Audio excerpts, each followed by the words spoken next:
As a position, we don't regret the mergers and acquisitions of tech companies based on two reasons, ladies and gentlemen. Number one, we believe that the merging under this kind of circumstances is, of course, based on the both corporation consent, which means that understand that merger and acquisition is going to be beneficial for both parties in this case. For example, improving their own services and also innovations towards their own products, more resources towards this kind of both entities, right? But secondly, we believe that this kind of corporation, if they are trying to acquire smaller corporations, we believe that this kind of thing is in order to solve smaller corporation problems. For example, Yahoo being acquired by Alibaba, another kind of big market, in order to not cause this kind of corporation to collapse, another kind of thing, ladies and gentlemen. This is why we believe that mergers and acquisitions is very much beneficial under under the world in itself, right?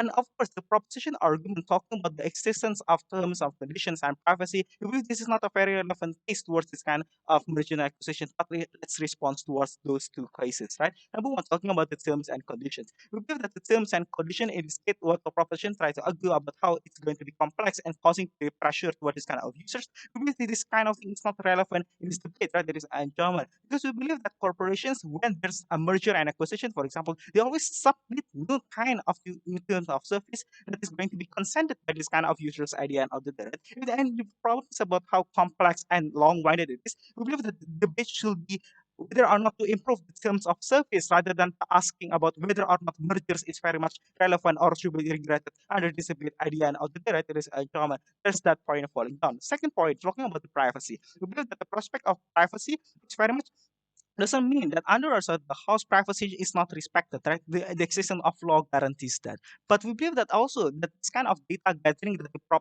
proposition is always cared about. We believe that such thing is very much reasonable under two reasons. Number one, we believe that this kind of data gathering is used to for the user's benefit at the end of the day.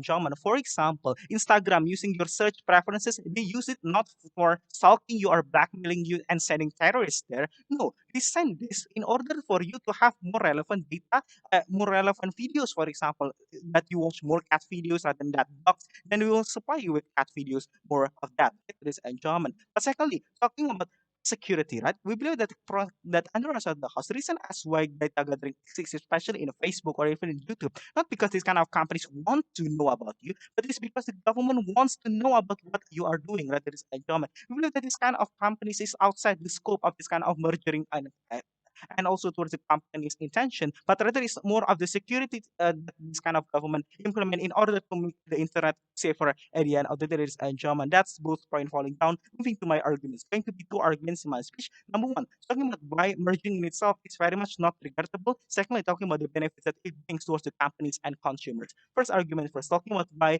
merging is very much not regrettable. Going to be two analysis in my speech. Number one, talking about the intention in itself. Right? The intention. We believe that this kind of companies, that the reason as why they merge, it's under the basis of that they have the interest to gain more profit, right? What does this mean? Going to be two things. Number one, they want to gain more profit by improving their service at the end of the day, ladies and gentlemen. We believe the reason as why companies like Facebook acquiring Instagram or even YouTube merging with Google, it's not because they are suddenly decided upon it, but rather it's because they have the good intention to improve the service towards their own consumer base at the end of the day. Ladies and gentlemen. The reason as why they want to do this is because they all, of course, they want to innovate, right? They want to fulfill the demands of the dynamic society that they have right now, ladies and gentlemen. Exactly. By merging, they realize that, okay, sure, this kind of companies may want to innovate, right? But most of the time, they do not have this kind of capability to do so. Take example Tokopedia. The reason as why Tokopedia wants to merge with Gojek, it's not because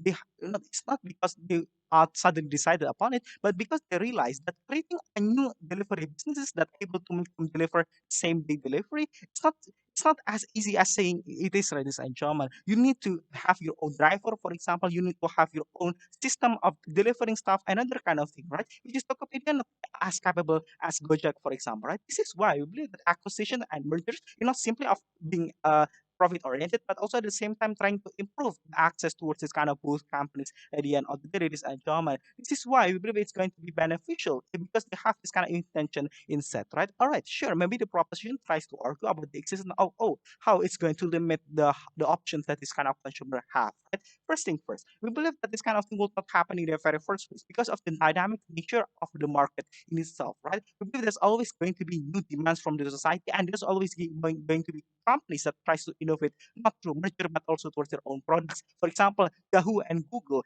Yahoo exists first and they become so big, but then Google comes in and they offer new services like email and etc. This is the way for this kind of smaller companies to compete, right? But all right, assuming there's the existence of limited option, we believe this kind of thing is very much fine. Why is that so? Because we believe that you consumers doesn't necessarily care about option, but more about user experience, right? For example, why should I bother with three different applications like Uber, Gojek, and that kind of thing? You could do that instantly within one application. That's Gojek at the end of the day, right? It's about how users view that everything must be convenient towards them, and this is exactly why companies merge together simply because they want to innovate and cater to it towards their own users, consumer base at the end of the day, right? This is why we believe under the good intention in itself, they are trying and mergers in itself is very much good in the very first place, right?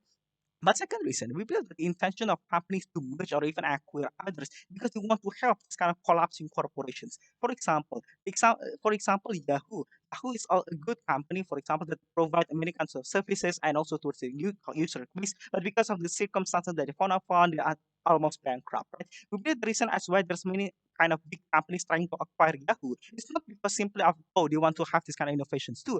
But rather they also want to save the users that are really reliant towards Yahoo at the same time also jobs and workers that is working at Yahoo in the very first place, right? And this enjoyment. This is why we believe that this is a better option regardless if you are better to join this kind of company and survive and making your own user base at least have this kind of service rather than collapsing altogether and be bankrupt. Right? The second point, talking about the fairness in itself, the proposition always argue about how it's going to be unfair for the smaller companies simply because they have much less power. But all right, let's break this down one by one. We believe that the prospect of fairness under our side of the house exists, especially during negotiation of when mergers and acquisitions happen at this enjoyment.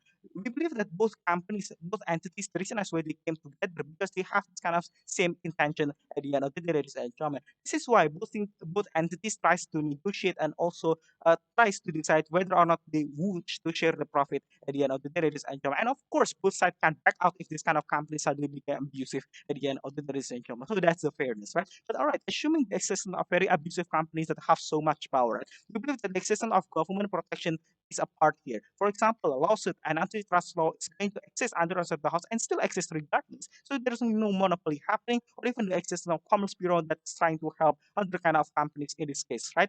But lastly, we believe that at least abusive is being better rather than letting your core user base being left out behind this environment. But last argument, talking about the benefits in itself, we believe that the benefits under our side of the house, is that at least under our side of the house, we can provide more quality of service to our consumers at the end of the day, ladies and gentlemen. Speaking of which, like how, for example, Gojek are now able to deliver Tokopedia goods, for example, it's not only improving Gojek's reputation because now they have this kind of purchase, but also at the same time they also improve the profits towards this kind of companies. At the same time, they also provide more user experience towards their own consumer because the own consumer does not need to grab or other kind of things. They can simply use Gojek as one platform. This is why we believe it's very much beneficial for mergers to exist, and what we are very proud to oppose.